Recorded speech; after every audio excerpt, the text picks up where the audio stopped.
लक्ष्मी जी कहती है कि वाणी सुसंस्कृत बोली जाती है, सभ्य वाणी का प्रयोग की जाती हो, मैं वहां वास करती हूँ। और आज वाणी कैसे बोलते हैं बताइए? आदमी बिना गाली दिए अपना कोई शब्द नहीं कह पाता, कोई व्यवहार नहीं कर पाता। बाद में भाई लोग भी गाली देते हैं, बहन भी गाली देते हैं, माताएं भी गाली देती रहती हैं, बेवजह की गाली देती रहती है। पानी गिर जाए तो भी गाली, ज्यादा वर्षा हो गया, अरे आदमी को भी थोड़ी गाली पड़ती है, भगवान को भी गाली देते हैं ना, सही कि नहीं? पानी नहीं गिरेगा तो भी गाली, देखिए गर्मी पड़ रही तो भी गाली देंगे, सही कि नहीं? आदमी गाली पर गाली देता रहता है, अपना ही पीढ़ा रखा रहेगा, अपना ही सामान रखा रहेगा, और अगर गिर गए कदाचित उसको से तो टकरा करके तो गाली देगा, वो पीढ़ा को गाली देगा। माचिस को अपने ही रखा, माचिस मिल नहीं रहे, उसी को गाली देंगे। अनावश्यक और व्यर्थ गाली का भी हम प्रयोग करते हैं। घर में अपने ही नाती हैं, पोते हैं, बच्चे हैं, रे साले बिना मालूम क्या क्या शब्द का प्रयोग करते हैं। जरा विचार तो करिए, जितना हम बोलते हैं ना उसमें से कम 80% तो ऐसी बात है जिसको बिना हमारा जीवन सरलता से और बढ़िया से चल सकता है, जिसकी कोई जरूरत नहीं है। जब तक कि हमारी वाणी मधुर नहीं होगी, जब तक हमारी वाणी सभ्य नहीं होगी, तब तक हम शिष्ट व्यवहार नहीं कर सकते, तो आपस में प्रेम के साथ भी नहीं रह सकते, और हमारे घर में धन भी टिकने वाली नहीं, लक्ष्मी भी टिकने वाली नहीं। इसलिए मीठा बोलना सीखिए। और ये बताइए, बोलने के लिए क्या किसी को कोई टैक्स देना पड़ता है? कोई खर्चा करना पड़ता है? अरे मीठा बोलेंगे तो जी ज्यादा पैसा खर्चा होगा, और कड़वा बोलेंगे तो कम पैसे में काम चल जाएगा। ऐसा कोई विकल्प तो नहीं है ना। बल्कि आप देखे होंगे कि मीठा बोलने में और कम मेहनत पड़ता है, सही ना? गाली देने में, अपशब्द बोलने में, दुर्व्यवहार करने में ज्यादा मेहनत करना पड़ता है। तो बंधु, सभ्य वाणी का प्रयोग करिए, मीठा बोलना सीखें। आप जितना दूसरे को आदर देते हैं उतना ही आप आदर पाते हैं। आप दूसरों को जितना प्रेम देते हैं उतना ही प्रेम आपको मिलता है। ये जीवन का गणित है, और जीवन के नहीं व्यवहार का भी गणित है। अरे आप बैंक में जितना पैसा जमा करेंगे उससे ज्यादा मिलता है कि कम मिलता है बताइए? आज आपने इन्वेस्ट किया किसी भी जगह में, तो आप जैसे आपने सोना खरीद लिए, जमीन खरीद लिए, आज अगर आपने 1 लाख में जमीन खरीद लिए हैं, तो 10 साल के बाद वो 10 लाख से भी 10 गुना ज्यादा हो जाएगा। होता है कि नहीं होता? तो व्यवहार में भी आप जितना इन्वेस्ट करते हैं, जितना खर्च करते हैं, हर जगह पहले आपको खर्च करना होता है। एक बच्चा जब पढ़ाई प्रारंभ करता है तो 25 साल की पढ़ाई में जितना खर्च होता है ना, आप जोड़ करके देखिएगा, शायद उसको 25 साल तो कमाने में लग जाएगा। फिर भी आप खर्च करते कि नहीं करते हैं? जोड़ करके देखिए कभी। आप खेती किसानी करते हैं तो आपको 6 महीना 4 महीने के बाद में फसल मिलती है, लेकिन फसल के प्राप्ति से पहले आप अगर 1 एकड़ खेत की खेती करते तो कम से कम 15,000 रुपए खर्च करते होंगे। ये भरों के पता भी नहीं है कि वो फसल मिलेगी कि नहीं मिलेगी। पता नहीं वर्षा में चला जाए, अकाल में चला जाए, अति वर्षा में चला जाए, कब कुछ भी हो सकता है। और अच्छा फसल हो भी जाए तो एक कीड़े मकोड़े जितने प्रकार की बीमारी हमको पता है। 1 साल ऐसी बीमारी आई थी, 2 प्रकार की बीमारी थी। पहली साल धूसर बीमारी आ गई थी, पूरा खेत फसल लगे पूरा खेत चौपट हो गया। बिल्कुल अच्छा फसल था, ऐसा लग रहा था बस काटने के समय में इस साल बहुत मुनाफा होने वाला है, लेकिन ऐसी बीमारी आई कि सब खा गए, वो धूल होने लग गया था, जिसको धूसर बीमारी बोलते हैं। एक साल 1999 में कटुआ बीमारी आई थी। वो कीड़ा था जो पेड़ को काट देता था, पूरे खेत के खेत कट जाता था। मुश्किल से 1 एकड़ खेत में कोई 5 कुंटल 10 कुंटल काट पाया, बाकी तो जमीन में बिछा बिखर गए। तो कुछ भरोसा है इसका? फिर भी आप खर्च करते हैं, क्योंकि आप जानते हैं कि हो या ना हो, लेकिन मेरा कर्तव्य है, जो मेरा काम है वो मुझे करते रहना है। क्योंकि आप अपना प्रयास, अपना अभ्यास छोड़ते नहीं हैं। किसान चाहे 3 साल 4 साल 5 साल भी अकाल पड़ जाए, फिर भी वो बोना बंद करता नहीं है। एक बार की कथा बता दो, याद आ गई। एक बार शंकर भगवान और पार्वती कैलाश मार्ग से जा रहे थे। जब कैलाश मार्ग से जा रहे थे तो पार्वती देखती है कि एक हलवाहा हल को लेकर के, बैल को लेकर के खेत की ओर जा रहे हैं। तो सदैव पार्वती के मन में कुछ भी बात को देख करके संदेह हो जाया करता था, पूछ लिया करती थी, संवाद कर लिया करती थी। देखिए पति और पत्नी को कैसे होना चाहिए, अगर पति और पत्नी है तो उसको शिव और पार्वती जैसे होना चाहिए, आपस में मित्रवत व्यवहार करते, एक दूसरे संग का समाधान करते हुए। आपने देखा सुना भी होगा, पढ़ा भी होगा, पार्वती और शंकर संवाद, रामायण में भी है पार्वती शंकर संवाद। और आज तो पति पत्नी ऐसे है कि एक दूसरे में कोई संवाद ही नहीं होता।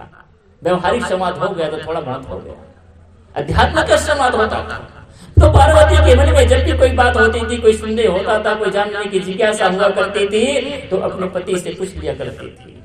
उसने कहा प्रभु क्या कि देखो ना, ये जो हलवाहक है हल लेकर के, बैल लेकर के खेत की ओर जा रहा है। आषाढ़ का महीना है, फिर से खेती करने, लेकिन सुना हो प्रभु 2 साल से तो वर्षा हुई नहीं है, अकाल पड़ गया है, और 3 साल से पुनः अकाल पड़ने वाले हैं, 5 साल का घोर अकाल होने वाला है। और ये पंडितों से जानकारी भी इसको हो चुकी है, फिर भी ये हलवाहक हल लेकर के, बैल लेकर के खेत की ओर क्यों जा रहा है? बस थोड़ी वर्षा हुई है, इस साल फसल तो होने वाली नहीं है, फिर भी एक खेत की ओर क्यों जा रहा है? शंकर भगवान ने कहा देवी तुम नहीं जानते, पूरी दुनिया के हर इंसान अपना काम छोड़ सकता है, लेकिन किसान ही एक ऐसा है जो अपना परिश्रम करना और अपना काम करना वो छोड़ नहीं सकता। कहे क्यों? क्योंकि अगर ये अपना काम करना छोड़ देगा ना तो ये आज के बाद तो दूसरा काम कर सकता है, लेकिन अगर 5 साल तक लगातार ये बैल, ये जानवर अगर काम नहीं करेगा, इसे काम नहीं लेगा, तो ये जानवर काम करना भी भूल जाएगा, खेत में जुताई करना भी भूल जाएगा, फिर से सिखाना पड़ेगा। और ये पुनः अपना अभ्यास करता ही रहता है, जानता है फिर भी वो जा रहा है। पार्वती को मजाक से उसने कहा प्रभु मैंने सुना है कि आपके डमरू की आवाज से ही जब डमरू बजता है ना तो ही पानी बरसता है, और अगर 5 साल तक आप भी डमरू नहीं बजाएंगे तो ऐसा मत हो कि आप भी बजाना भूल जाए। पार्वती मजा लेती है, कहती है कि प्रभु मैंने सुना है कि आपके डमरू की आवाज से ही तो बादल बरसता है, और जब बादल बरसता है तो पानी भी बरसता है। अगर आप 5 साल तक अगर डमरू नहीं बजाएंगे तो हो सकता है कि आप भी बजाना भूल जाएं, इसलिए आप भी तो अभ्यास करके देखिए।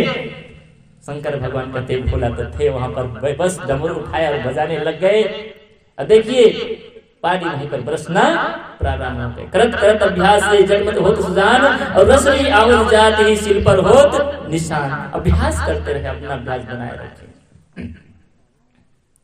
तो मैं कह रहा था कि वाणी सुसंस्कृत हो, मीठा हो, सभ्य हो, जो हम देते वही हमको लौट करके मिलता है। ये जीवन का गणित है। प्रेम पाना चाहते हैं हम, सम्मान पाना चाहते हैं हम, अगर दूसरे को हम सम्मान देते नहीं हैं, दूसरे को प्रेम देते नहीं हैं, दूसरे के जीवन में सुख पहुंचाने का प्रयास नहीं करते हैं, दूसरों के लिए हम मंगल कामना नहीं करते हैं, तो भला हमारा जीवन मंगल में कैसे हो सकता है? धन पाना चाहते हैं तो धन देना सीखिए, प्रेम पाना चाहते हैं प्रेम देना सीखिए, सम्मान पाना चाहते हैं सम्मान देना सीखें, मीठा व्यवहार चाहते हैं तो मीठा व्यवहार करना सीखें। ये गणित किसको पता नहीं है बताइए?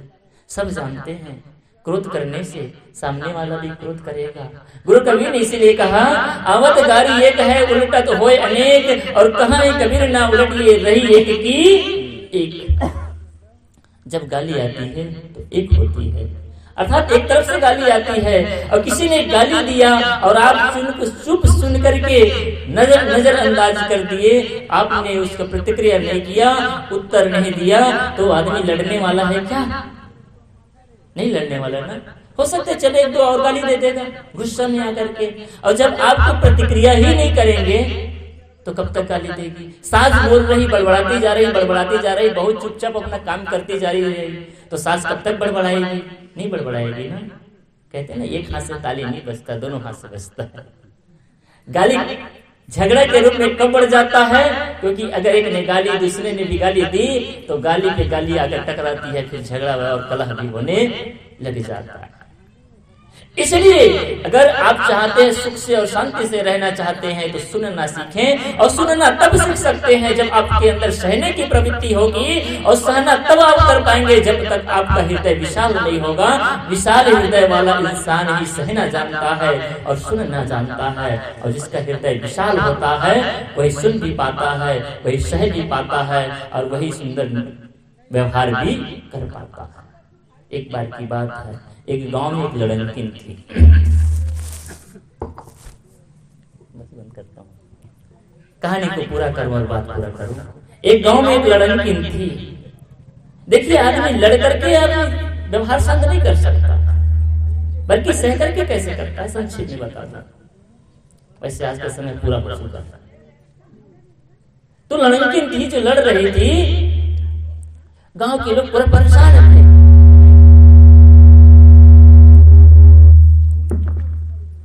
गांव के लोग पूरे परेशान हो गए थे।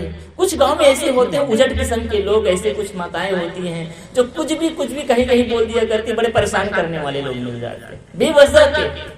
तो उस माता की आदत थी किसी भी सड़क में, किसी भी गली में, किसी भी मोहल्ले में जाती, किसी को भी देख करके अनाप शनाप गाली गलौज करना प्रारंभ कर दिया करती थी। उसकी आदत पड़ गई थी। लोग बड़े परेशान हो गए थे कि ये जिस भी गली में जाती, जहां भी जाती, आओ न देखती ताओ। अगर बाहर से अतिथि मेहमान भी आ रहते, उसको भी देख करके कुछ भी गाली गलौज और बकने लग जाती है। बड़ी शर्मिंदा होते हैं, बड़ी परेशानी होती है और बड़ी बेइज्जती भी होती है। इसका कुछ समाधान करे। तो गांव के लोगों ने मीटिंग किया। उस लड़की को बुला करके कहे कि माँ, आज की मीटिंग आपके लिए। कैसे, क्यों? कहे कि देखिए, तुम सब जगह जा करके परेशान करती हो, गाली गलौज करती हो, लड़ने लग जाती हो, कुछ भी बोलने लग जाती हो, इससे हम परेशान हो गए हैं। कहे क्या करूं भैया, मैं भी तो चाहती हूँ कि न ऐसे करूं, लेकिन मेरी प्रवृत्ति ऐसी है, मेरी आदत ऐसी है कि मैं रुक पाती नहीं हूँ। ये मेरी कमजोरी है, ये मेरी मजबूरी है।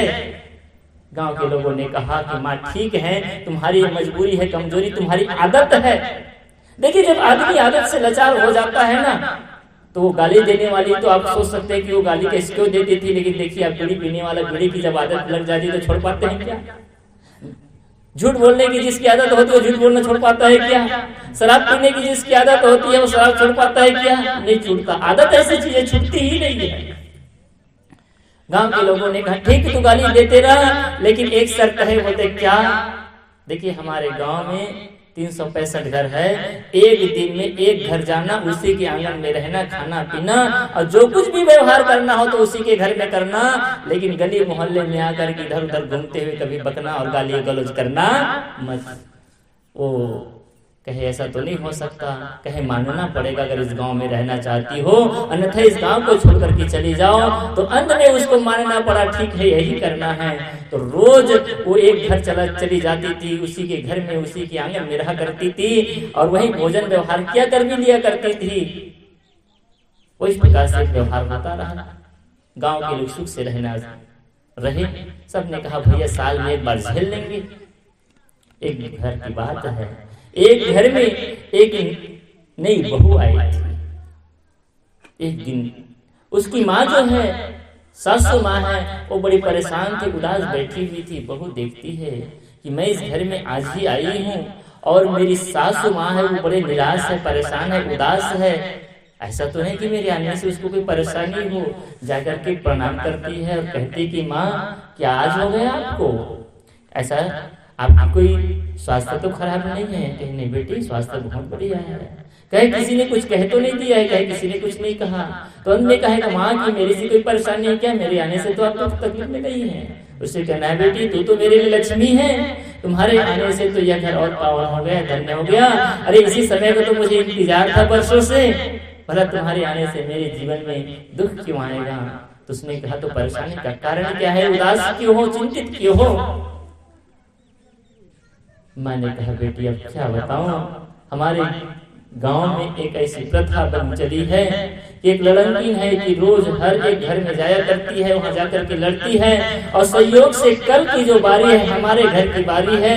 हमारे घर में आज सवेरे से वो लड़की आएगी, लड़ेगी, तो उसके उत्तर में मुझे भी लड़ना पड़ेगा। हमारे गांव घर में अतिथि आए हुए हैं, आप नई बहू आए हुई हैं। मैं ये सोच करके हैरान और परेशान हूँ कि मेरी अतिथि और नई बहू क्या समझेगी कि हमारी सास तो बड़ी लड़की है और इसके घर के लोग कैसे कैसे लोग हैं जो लड़ते रहते हैं। इस बात को ख्याल में रख करके मैं बहुत परेशान हो रही हूँ। सासू की माँ की बात को सुन करके बहू कहती है कि माँ बस इतनी सी बात। हाँ बेटी इतनी सी बात है। बहू ने कहा कि माँ आज से जिस समय से इस घर में मैं पाँव रखी हूँ, इस घर की सारा जिम्मेदारी मेरी है, सारा काम मेरा है, सब कुछ आज से मैं क्या करूंगी, आपको कुछ भी करने की जरूरत नहीं है, और ये लड़ने का काम भी मेरे पर ही छोड़ दीजिए। सास सिर पर हाथ रख लेती कि हे भगवान, मैं लड़ती यहाँ तक तो चल जाता क्योंकि लोग मुझे कोसते, लेकिन ये मेरी बहू सामने आकर के जब लड़ने लगेगी तो गांव में तो मेरे नाक कटाई हो जाएगी, क्योंकि गांव के लोग समझेंगे अरे अमुक के घर से ठानी के घर में बहू आई है और आते ही लड़ने लग गई है, बड़ा ही कर्कश बहू आप आई है करके मेरी बदनामी होने लगेगी। बहू कहती कि माँ आप घबराइए मत, चिंतित मत हो, कल की बात है, कल देख लेंगे, आप सुख से रहिए। समय बीता, सवेरे हुआ, वो लड़के लड़ते हुए उसके घर में आई। नई बहू आई थी, हाथ में पानी लेकर के जाती है, हाथ जोड़ करके प्रणाम करती है कि माँ मैं प्रणाम करती हूँ। वो लड़की 2 मिनट तो चुप हो ही जाती है, लेकिन पुनः वो लड़ने लगती है, फिर से कुछ बकने लगती है, गाली गलौज करने लगती है। वो बहू कुछ देर के बाद में पुनः आती है और आकर के कहती है कि माँ सवेरे का समय है, जलपान का समय हो गया है, कुछ खा लीजिए। इस प्रकार से वार्ता करती है, फिर कह करके फिर खड़ी हो जाती है, कुछ प्रत्युत्तर नहीं करती है, कुछ गाली गलौज नहीं करती है, शांत मूर्त जैसे खड़ी रहती है। दोपहर के 1 बज गए, वो वहीं पर बैठे बैठे पानी पी लेती, फिर गाली देती, इधर उधर के व्यवहार किया करती, लेकिन शांत भाव से वो बहुत सिर झुका करके वो बैठी रहती थी। अंत में कहे कि माँ 1 बजे का समय हो गया है, भूख लग गई होगी, अगर मेरे से किसी प्रकार की गलती हुई तो उस गलती को क्षमा करते हुए आप चलिए, कम से कम भोजन प्रसाद तो पा लीजिए। इतनी बात को सुन करके वो जो लड़किन थी उसके आंख से आंसू बहने लगे, किसके पश्चाताप के आंसू बहने लगे, और रोती रोती कहती कि बेटी तू धन्य है, मैं इस गांव में इतने वर्षों से 60 वर्षों से हूँ, और लड़ते हुए मैं अपनी गंदी आदत के कारण बदनाम भी हूँ और लड़ते लड़ते परेशान हूँ, लेकिन मुझे किसी ने जीत नहीं पाया, लड़ करके नहीं जीत पाया, लेकिन तू शांत रह करके जीत गई है, तू धन्य है, देवी है। तो कैसे मूर्त है, मैंने तुम्हारे माँ को गाली दिया, तुम्हारे सब कुछ परिवार को गाली दिया, कुछ भी भक्ति रही, लेकिन तुम तो वैसे ही जड़ मूर्ति जैसे खड़ी रही, तूने कोई प्रत्युत्तर नहीं दिया, तुम्हारे जैसे जीवन को धन्य है। पश्चाताप करती है, कहती कि बेटी आज के बाद अब नहीं लड़ूंगी, आज मुझे सही शिक्षा और सही गुरु मुझे मिल गया। तो मैं कह रहा था कि लक्ष्मी बास कहा करती है, तो लक्ष्मी बास करते हैं तो गुरु यत्र पूज्यन्ते वाणी सुसंस्कृता अदंत कलोह यत्र तत्र वसन्यः।